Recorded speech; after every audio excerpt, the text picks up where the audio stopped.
my man Anthony Mines.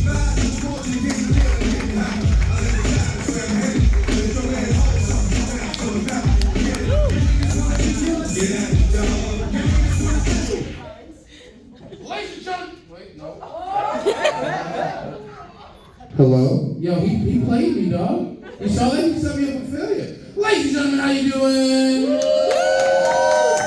Black of the Berry? Black of the Berry? I like doing that in a room full of black people. No, I grew up watching BET, so like I just feel like I'm sensualizing my dreams right now. So that's great. How are you guys doing? I'm from New York, like you said. I'm actually Puerto Rican from the Bronx. Thank you very much. So my favorite way to speak Spanish is not at all. Yeah, it's hard being black and Puerto Rican because apparently that makes you Dominican. Think about it, I make a terrible Dominican, y'all. I would make a terrible Dominican. I don't like hookah, it makes me nauseous. I'm not a fan of wearing my little sister's clothing. And I don't have the gumption or the propensity to hide a second family. A lot of Dominicans in the house tonight, I guess. Go see your kids, they miss you guys. Another reason why it sucks being black in Puerto Rico, because if you don't know, right, that makes you Afro-Latino. All that means they get called the N-word in 2 languages. That's all it means. It's just nigga with an accent mark. That's all it is. That's all it is.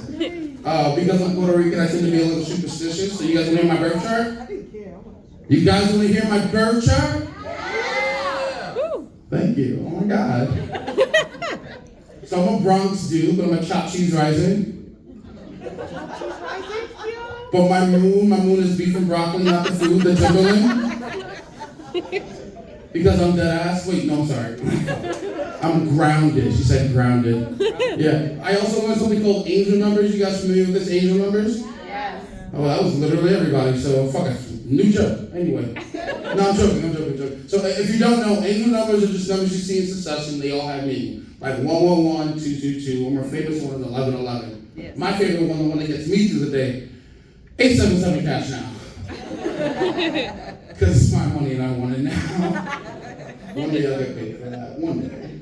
It's interesting. I have a buddy who likes to say you're one of those whenever I tell him he has to stop blaming white people for his problems. And it's true. You have to stop blaming white people for your problems.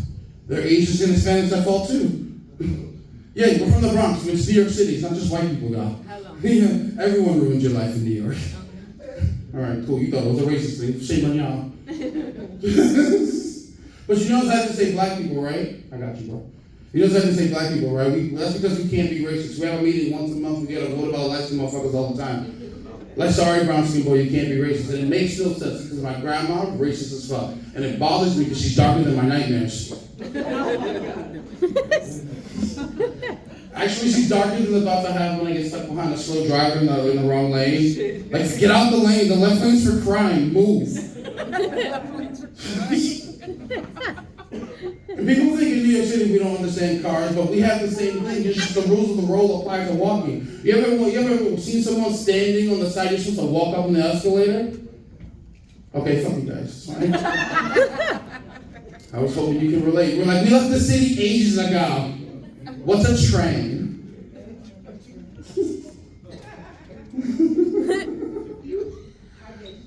Thank you. I love being Puerto Rican. It's awesome. One of my favorite things about being Puerto Rican is like, when we make a pot of rice, my favorite part of that pot of rice is the bottom part, the crunchy part, right? Hold on, don't get ahead of the joke. As a Puerto Rican, we call it bayao. Yes. Right? Dominicans, this is also why I make a terrible Dominican, because I'm never going to call it gong. You know what I'm saying?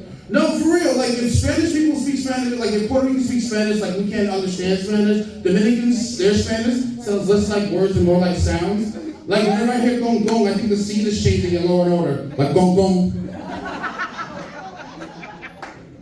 You know what I'm saying? And, like, every single time I hear a Dominican say it, I think Ice-T's gonna come and arrest me. Like, time to move away, Anthony. Gong. You guys are ridiculous. Oh, man. We got any Gen Z in the house? Any Gen Z? Good. Now the adults can talk. Yeah. hard time. I feel like we need to relax a little bit on them. You know what I mean? I feel like millennials, we have older sibling syndrome. Like, life is our parents, and we're just amazed that they're getting away with so much shit. You know what I mean? Like, if I don't know about y'all, but if I would have tried quiet quitting when I was their age, I would have loudly gotten fired. You know what I mean? I heard Gen Z quits jobs with no backup because the vibe was off. Bro, if I would have tried quitting a job without a backup, my lights would be off shortly after. You know what I mean? You can't have sex in the dark in your 20s. I don't care what they say on Love is Blind. You guys are fun. I do like some of the things they come up with. Like, my favorite term has to be the golden retriever boyfriend or husband. You ever heard of this? Mm-hmm. Yeah? No? Okay, for some people who don't know, all it means is guy who won't cheat, which I translate to do with no riz. You know what I mean? You can't talk to chicks at all. You know what I mean? And I think it's ironic that women describe men this way. It's like your relationship with men has finally come full circle. Like, being called a dog is now a positive thing. You know what I mean? Like, golden retriever, so he's loyal, great with kids, always has some stick at the ready. So, like, what if we describe men with other kinds of dogs? Like, hi, this is my Chihuahua boyfriend. He's small and annoying, but he fits in my purse. Or better yet, this is my St. Bernard boyfriend. He's not gonna be around long. Yeah, what if we describe women this way? Like, this is my Pomeranian girlfriend. She's sweet, she's beautiful, but she shits on everything. Yo, the last time I told that joke, a woman heckled me in the crowd. It's like, isn't that a way you calling a woman a bitch? Yes.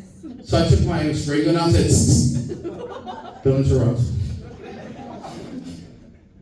I learned that from the dog whisperer. Thank you, you guys are cool. I got invited to my first podcast, guys. Thank you very much. You shouldn't have cheered though. I left after 2 minutes. Like half the room was like, I don't give a fuck. And I was like, good. You shouldn't. It was terrible. No, it was just full of red flags. Like, I pulled up and the host was like, hey, Anthony, listen, I have hyper-conservative values, but I also live in the projects. How's that make you feel? And I'm like, I feel like you lack self-awareness, my nigga. You know what I mean? You don't know what an oxymoron is at all. He's like, well, that's fair, Anthony. How would you define classism then? And I thought about it for a second. I was like, well, I'm not arguing with the motherfucker in the project, so I left. Don't worry about it. It's a thinker. You know something? I don't even know why they invited me. Like, I'm still trying to figure it out. Like, I guess it's because of how white my voice sounds. I'm guessing it probably plays a part. Like, I get it. I sound so white that if you heard me say nigger from around the corner, then saw me, like, good, you got him. Like, it sucks. Like, I sound so white, you might have thought I was a black Republican.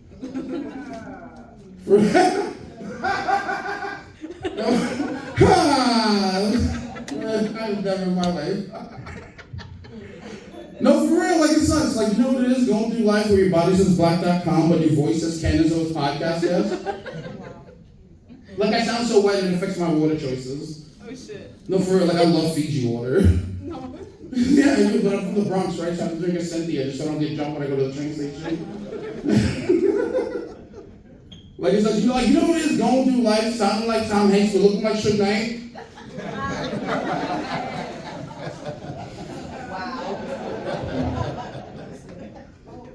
Actually, I look more like Jordan Peele cosplaying as Suge Knight. So I'm not even really Suge Knight, I'm more like Sweet and Low.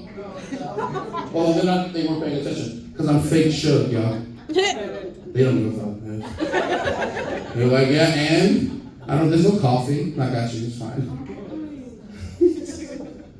No, it's really interesting. Like, whenever I tell people I'm from the Bronx, it's always met with this negative reaction. Like, when I said it, you moved to the left a little bit, I saw you. I was like, I'm from the Bronx. You were like, okay, let me go. You know what I mean? It's so good. And I don't know why. I don't know why people feel this way about the Bronx. Because to me, the Bronx is basically Wakanda. You guys don't see my muse. That was very judgy. You're like, is it though? No, it's Wakanda. Look, I'll explain. If both the Bronx and Wakanda, we throw up X's, right?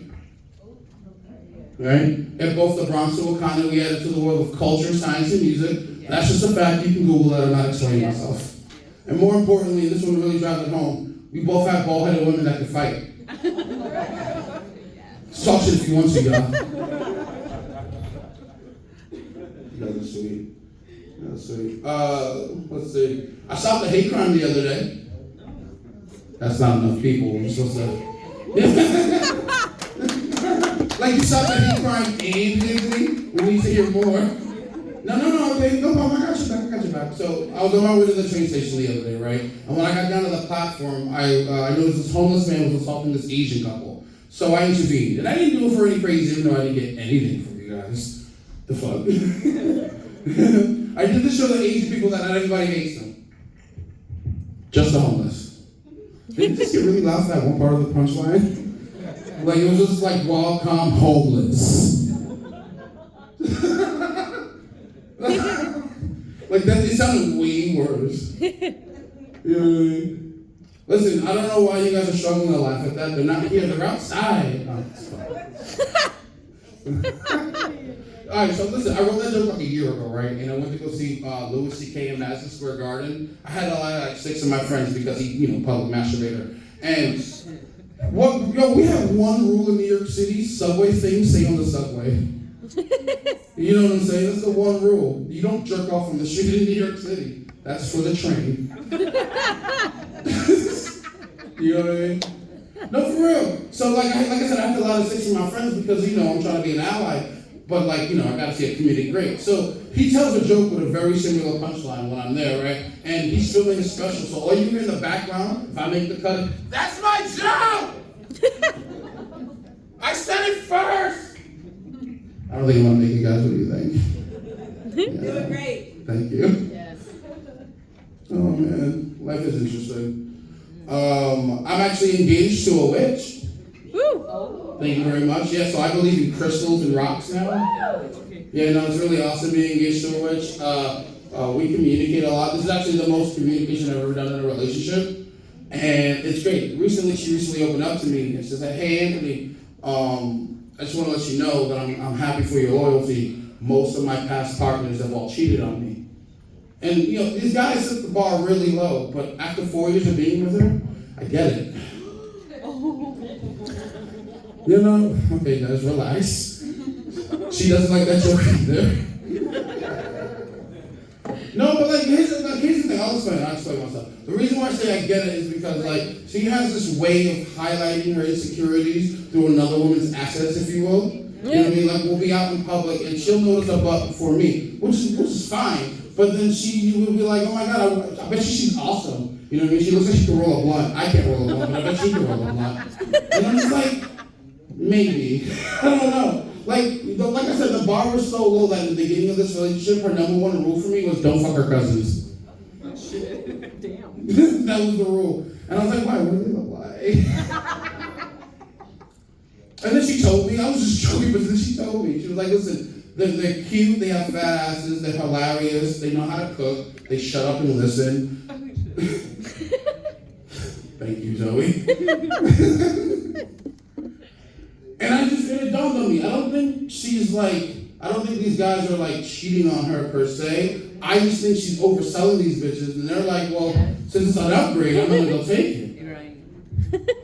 You guys just agreed and didn't laugh. I'm not sure how to feel about that. You're like, yeah, right. And you just said, y'all didn't see how y'all all said yeah.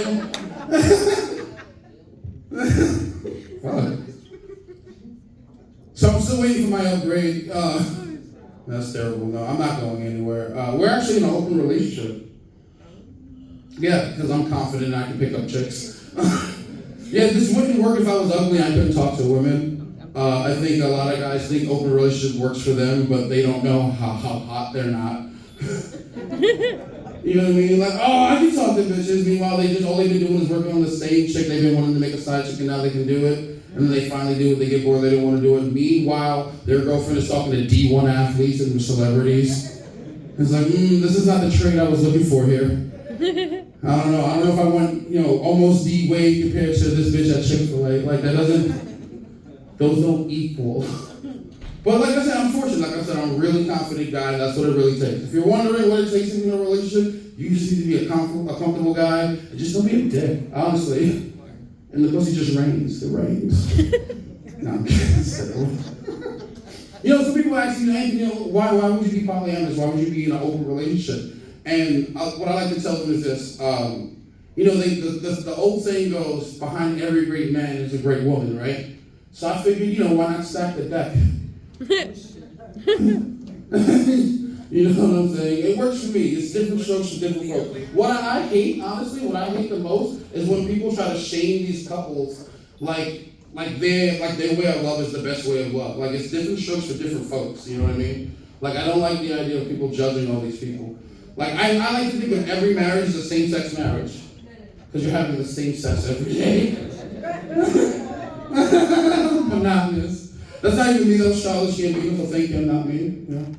But like, yeah, like I said, like, people need to stop. Like, we're all different when the lights are off, we're all different when the lights are off, so stop judging people. There's no jokes here, I'm just ranting at this point.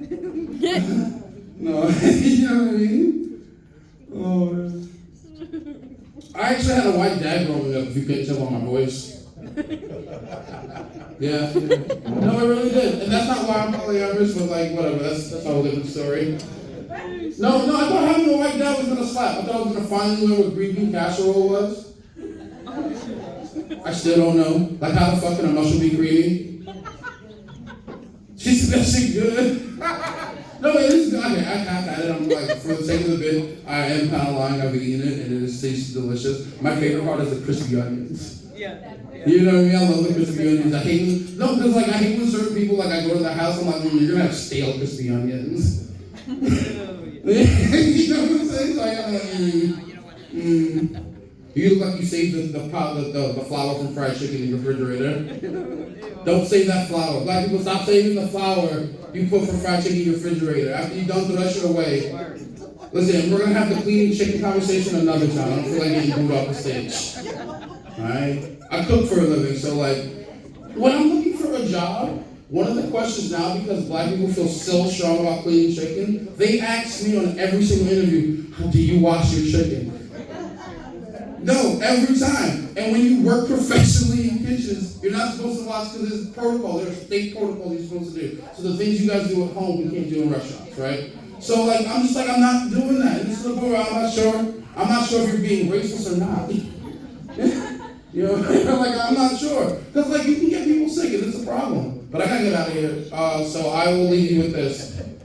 I like to think I'm this woke individual. You know what I'm saying? I like to think I'm like, this very militant guy, but I'm not. I think everything's fucking stupid. You know what I mean? Like, I'm not left, I'm not right, I'm not up or down, I'm just Anthony Vines. You know what I mean? And I had a buddy come up to me the other day, he said, Anthony, you know, for a guy who hates everything, you still have a lot of hope in your eyes. You're very polite to people, you're very encouraging, and you attack the day. What the fuck? I don't get it.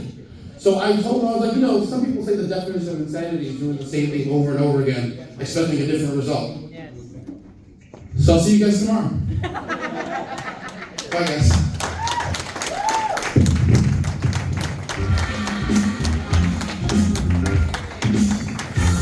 Come on, y'all can do better than that for Anthony. Tell them, that's the first big thing I've seen.